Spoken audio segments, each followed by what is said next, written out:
Elas desestruturam a sociedade, deixam países em ruínas e produzem muitas vítimas. A comunidade internacional se esforça para que as guerras não aconteçam e aposta-se no diálogo e nas relações diplomáticas. Mas e quando não é possível evitá-las? O que pode ser feito? Tentar ter algum controle da situação? No Direito Sem Fronteiras de hoje, vamos falar sobre as guerras.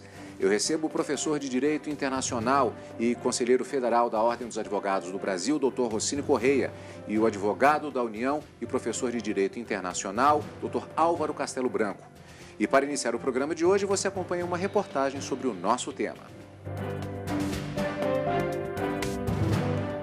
Os conflitos armados são tão antigos quanto a própria humanidade e já devastaram povos inteiros. Para restringir o poder de destruição das guerras e os impactos humanitários causados por elas, foram criadas normas internacionais. Foi assim que nasceram as convenções de Genebra e de Haia referentes às guerras. Os dois documentos são hoje os principais tratados sobre o tema. As normas buscam a proteção dos civis e definem o que é proibido durante os conflitos armados. Por essas características, ficaram conhecidas também como direito internacional humanitário ou direito da guerra. Segundo as regras internacionais, não é permitido o ataque a civis, o uso de crianças como combatentes, matar ou ferir militares que tenham se rendido ou não estejam em condições de se defender, torturas físicas ou psicológicas, o uso de armas químicas, ataque a pessoas ou unidades participantes de missões de paz e ajuda humanitária ou ainda ataques a igrejas e hospitais.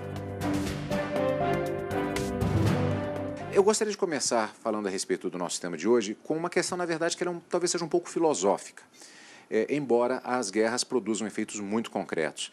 Mas desde a antiguidade, desde Cícero, passando por Santo Agostinho, São Tomás de Aquino, se discute o chamado conceito de guerra justa. Qual é o paradigma atual no que se refere à própria existência das guerras? Ainda é possível se falar em guerra justa em algum sentido? Eu começo com o Dr. Rossini. Eu quero, antes de mais nada, dizer da satisfação em estar no Direito Sem Fronteira e devo dizer que essa temática da guerra perpassa a reflexão filosófica na sua dimensão política e jurídica, como muito bem foi colocado. Na realidade, essa reivindicação da guerra justa, ela tem um ponto terminativo em 1945. A Carta das Nações Unidas, nesse sentido, é um divisor de águas que evidencia que não há guerra justa, não é? Não há esta legitimidade quanto à reivindicação de que se possa, ainda que preventivamente ou curativamente, não é? Fazer uma guerra justa. Não há direito à guerra. O que existe é direito de guerra, que é um tratamento humanitário, não é? Da beligerância, uma tentativa de juridicização deste ato de conflito máximo, né? Na tentativa de que ele próprio passe por uma perspectiva, por paradoxal que possa, numa primeira mirada, parecer humana, né? Limitando procedimentos e cobrando responsabilidades, né? Depois dos atos de beligerância, né?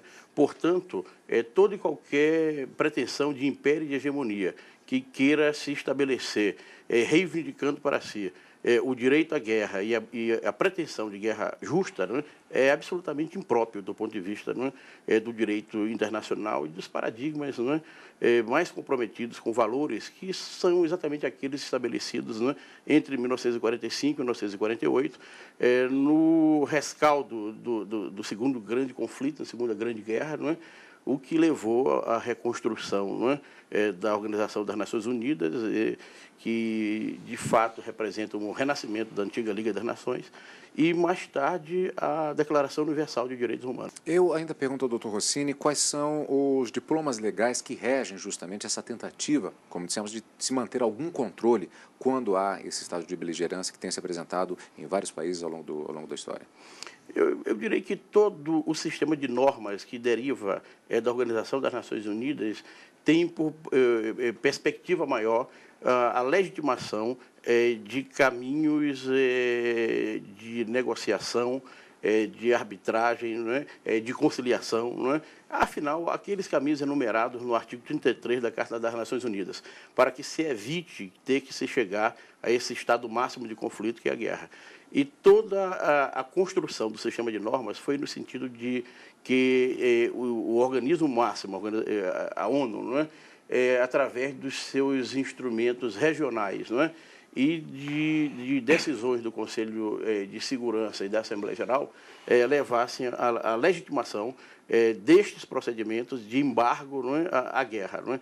Porque muitas vezes ela se faz em detrimento de todo o sistema de normas. Não é? Há potências, né, que se consideram dotadas de tal e tamanha força, né, que primeiro lançam mão da guerra e depois pedem permissão, né, para realizar bombardeios já efetivados, né, o que, de fato, fragiliza o sistema de normas, né, e não contribui para esse processo civilizatório, que é exatamente aquele que busca uma perspectiva de durabilidade, de permanência para a paz. E não há perspectiva, à luz da filosofia, de legitimação dos chamados filósofos da guerra, aqueles que dizem que a guerra desenvolve a tecnologia, que a guerra é um fator de avanço da ciência, né? De que ela traz subprodutos notáveis para a humanidade. Né? Não há legitimação, legitimidade possível para esse tipo de raciocínio. Doutor Álvaro, o Brasil ele tem reconhecidamente, marcadamente, um posicionamento pacifista, sempre defendendo as posições negociadas, a diplomacia, a aplicação da diplomacia e a tentativa de se evitar os conflitos. E é signatário dos dispositivos internacionais que regem exatamente esta tentativa no cenário internacional. O senhor poderia nos definir quais seriam esses dispositivos dos quais o Brasil é signatário? Qual é a posição brasileira? Nossa Constituição, no artigo 4º, ele trata dos princípios que regem as relações internacionais do Brasil. E lá nós temos 2 incisos muito importantes, onde está previsto que o Brasil ele sempre vai buscar uma solução pacífica das suas controvérsias e sempre, não é, ele vai repudiar qualquer tentativa de agressão armada, entendeu? Então, ele já está em consonância com esses princípios importantes. E é importante também dizer que, dentre esses tratados que o Brasil faz parte, nós temos, talvez, a Convenção da Haia de 1907, que foi o primeiro tratado onde se fez uma menção, ainda que tímida, sobre a proibição do uso das Forças Armadas, da utilização do conflito armado como solução de controvérsia. Depois, como o professor Rossini mencionou, o pacto que criou a Liga das Nações, ainda também de maneira tímida. Depois, um pacto chamado Pacto Briand-Kellogg, de 1928, que a princípio era para ser um tratado bilateral entre os Estados Unidos e a França. Até engraçado, né? Os Estados Unidos foi um dos primeiros países a se manifestar formalmente contra a utilização do recurso das armas como solução de controvérsia. E esse tratado, que era um tratado bilateral, passou a ser considerado multilateral, houve uma adesão muito grande, mas ainda todos esses instrumentos eram, de certa forma, programáticos. Eles não tinham uma previsão expressa, e aí veio a Carta das Nações Unidas, expressamente proibindo, não é, a utilização das Forças Armadas como solução de controvérsias e determinando que todas as soluções de controvérsias elas têm que ser feitas de maneira pacífica. Não é?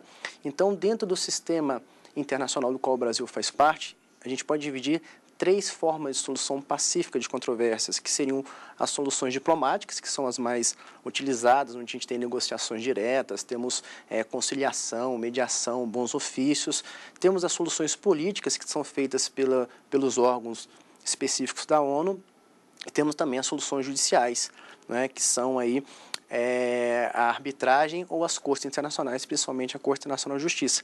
Mas o fato não é de você proibir a guerra como solução de controvérsia não significa que o direito internacional ainda, infelizmente, não admita o uso das Forças Armadas. É admitido em algumas situações, como, por exemplo, de uma agressão injusta ou mesmo numa questão de manutenção da paz, como é o caso até do Brasil participando da missão de paz lá no Haiti. O Brasil está ali com a chancela da ONU, né? Ele foi convocado dentro das previsões estatutárias da ONU para desempenhar uma missão de paz, né? Então é uma questão também interessante a ser ressaltada. De certa maneira até não prevaleceria, portanto, uma visão mais de Thomas Moros, que definiu que o único tipo de guerra possível de ser considerada justa seria uma guerra defensiva. Isso não seria um parâmetro que estaria, na verdade, prevalecendo de certa forma? Sim, creio que sim, não é? E também a gente pode levar para uma questão preventiva. Aliás, esse ponto também é interessante, que quando a gente fala da legítima defesa, o próprio sistema da ONU prevê a legítima defesa tanto individual como a legítima defesa coletiva, o que chancela, por exemplo, a utilização de organismos como a própria OTAN, né, que teve uma participação importante nessas questões do Oriente Médio agora, insurreições contra ditadores, né? Então, existe também uma discussão que não está dentro do Estatuto da ONU, mas está em protocolos, que você admite também a utilização de um conflito armado numa guerra de independência. Okay? Então, concordo com esse ponto de vista também. São duas situações, né? Rudolf von Ehring dizia que tudo que existe tende à conservação. Era um princípio natural que ele transpôs para a dimensão social e ali ele circunscreveu o território a partir do qual ele começa a refletir sobre a luta pelo direito, que é desde a luta pelo direito na esfera individual até a luta pelo direito na esfera coletiva, como direito também dos povos e de sua projeção no cenário internacional. Seria legítimo que um Estado nacional buscasse a sua conservação, a conservação da sua integridade, né, podendo, portanto, lançar mão desta legítima defesa. Né? Agora, é uma situação diversa das guerras de libertação colonial, né? Que nós as tivemos em grande número nas décadas de 50 e 60, né? Porque não se trata de defesa de um Estado nacional, mas de uma vontade constitutiva de Estado nacional. E, portanto, essas lutas de libertação nacional, desde os anos 50, tiveram uma crescente simpatia na esfera da Organização das Nações Unidas. Né? Isso leva a uma questão interessante também, que é a própria definição do que é um estado de guerra. E sobre isso nós vamos continuar falando no próximo bloco do nosso programa Direitos Sem Fronteiras, que volta daqui a pouquinho, logo depois do intervalo. Em outubro, acontece o 13º Congresso Internacional de Direito Tributário de Pernambuco, que tem como tema o debate acerca dos efeitos da tributação sobre a competitividade interna e externa do Brasil. Dias 2, 3 e 4 de outubro, em Recife. Informações e inscrições no site www.congressodireitotributário.com.br.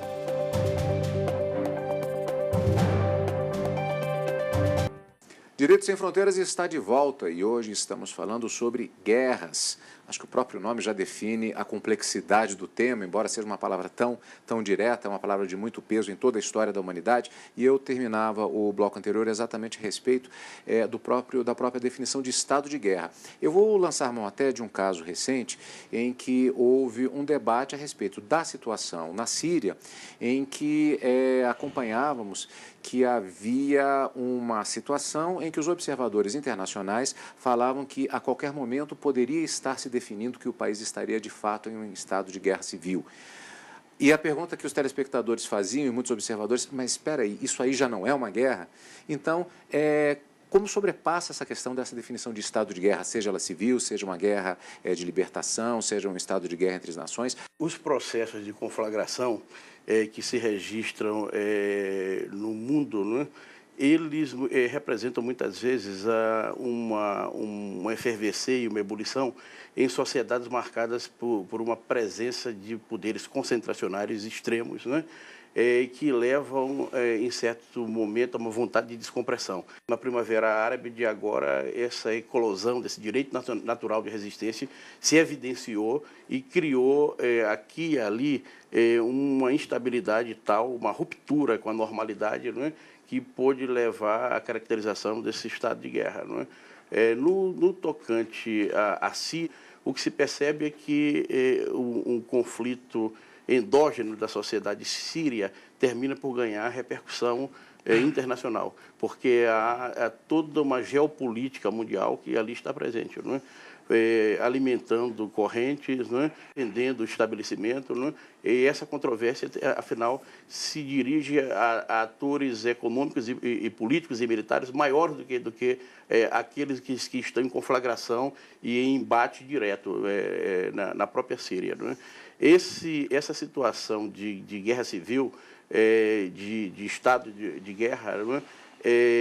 Polariza e polariza gravemente em função desses apoiamentos externos, né, fazendo com que muitas vezes se caminhe para a criação de um cenário, né, que permita o que é a vontade máxima de um dos lados, né?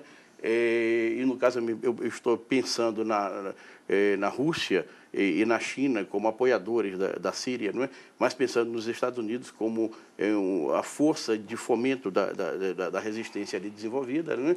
E vejo que muitas vezes se prepara o caminho para um desembarque e uma ocupação, para um concurso mais evidente, não é? No tocante à derrubada, não é?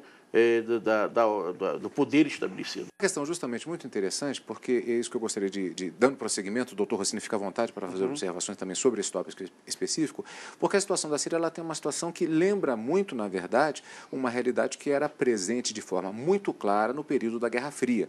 Só que não se fala mais hoje em matizes ideológicos e, no entanto, nós temos Estados Unidos e Europa, como o doutor Rossini bem disse, já recentemente abrindo o embargo que existia em relação ao fornecimento de armas, em contraposição à posição, particularmente da Rússia, de fornecimento de mísseis ao regime de Bashar al-Assad. Insisto, isso parece mais uma situação dos tempos da Guerra Fria e muito presente em pleno século XXI. É lógico que existem todos os aspectos políticos por trás desses conflitos armados, não é? E só para chegar nesse ponto, fazendo um complemento ao que foi perguntado do professor Rossini, quando a gente fala sobre guerra, a primeira ideia que vem à nossa cabeça é o embate entre estados, não é? Uma guerra internacional, mas o direito internacional ele também protege situações de guerra civis e recentemente, não tão recente, mas durante a década de 90, nós tivemos um conflito, uma guerra civil muito importante, muito sangrenta, que foi o que aconteceu em Ruanda, e apesar de ter sido uma guerra civil, foi instaurado um tribunal penal internacional para Ruanda, que até hoje se encontra em funcionamento, inclusive junto com o da ex-Iugoslávia, o que demonstra que, na verdade, a preocupação dos conflitos armados não é apenas entre estados. E essa questão que aconteceu na Síria também, no Egito, demonstra um outro aspecto muito importante do direito humanitário, do direito internacional, que é a proteção também, por mais que haja questões políticas, obviamente existem interesses políticos por trás disso, ideologias, mas existe também uma preocupação com a própria proteção da dignidade da pessoa humana, não é? Então, o que já aconteceu no passado, que de certa forma isso é cobrado do direito internacional, uma força mais atuante naquela época, é que durante muito tempo os estados sustentando, alegando a sua soberania, diziam, olha, isso é uma questão interna nossa, a sociedade internacional não tem nada que se miscuir em questões internas e a gente pode, por exemplo, cometer atrocidades como aconteceram no passado, e a sociedade disse que não, porque a proteção e dignidade da pessoa humana, que é considerado inclusive um jus cogens, não é uma espécie de super princípio do direito internacional, ela autoriza que haja um enfraquecimento, vamos dizer assim, da soberania dos estados. E, obviamente, você tem que ter, para você ter uma autorização de um levante armado, de uma atuação internacional, obviamente isso tem que ser chancelado também pelo Conselho de Segurança da ONU, pela ONU, né, com seus observadores, com o seu Conselho de Segurança, com os membros permanentes e temporários. Essa questão da intervenção direta ou de uma maneira mais efetiva, como, por exemplo, aconteceu na ex-Iugoslávia, quando aconteceram bombardeios, e na própria Líbia também aconteceram efetivamente atividades de bombardeio contra determinadas forças, quando se considerou que aquelas tropas estavam incorrendo em violação de direitos humanos. Mas como fica a questão da definição de quando intervir? Esse fio de navalha que acaba caracterizando essas situações. No caso de Ruanda, o doutor Álvaro bem citou, até hoje há uma cobrança internacional nesse sentido, mesmo com a presença de tropas, houve massacres que em tese poderiam ter sido evitados e hoje, no caso da situação da Síria, por exemplo, nós temos uma reunião marcada para o mês que vem. O que é que caracteriza como se navega em cima, como se caminha em cima deste fio de navalha para definir a hora em que pode haver ou não uma intervenção? Eu vou começar com o doutor Álvaro agora, essa pergunta. Bom, na verdade, isso tem todo um viés político também por trás dessas questões, não é? O que na verdade, o direito internacional, ele é às vezes questionado justamente por essa falta de efetividade, não é? Por uma falta de uma resposta pronta, porque, na verdade, talvez o direito mais político e menos cogente que existe atualmente seja justamente o direito internacional.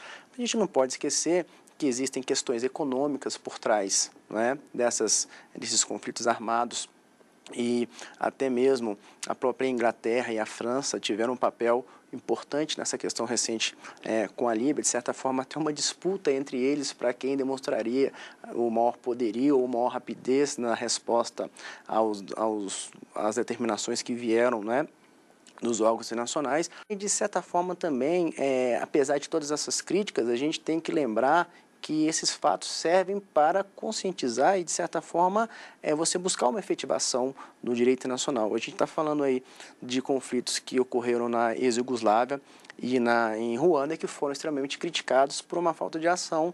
E esses últimos conflitos, eles acabaram reforçando a ideia da criação do Tribunal Penal Internacional, que tem uma atuação, apesar de ser ainda embrionária, não é, no sentido de ser um tribunal permanente, mas já dá mostra justamente no caso da Líbia. Ele foi acionado também no Sudão, onde existem inclusive determinações de, entre aspas, prisão, né, de entrega de dirigentes desses dois estados que cometeram crimes considerados crimes de guerra.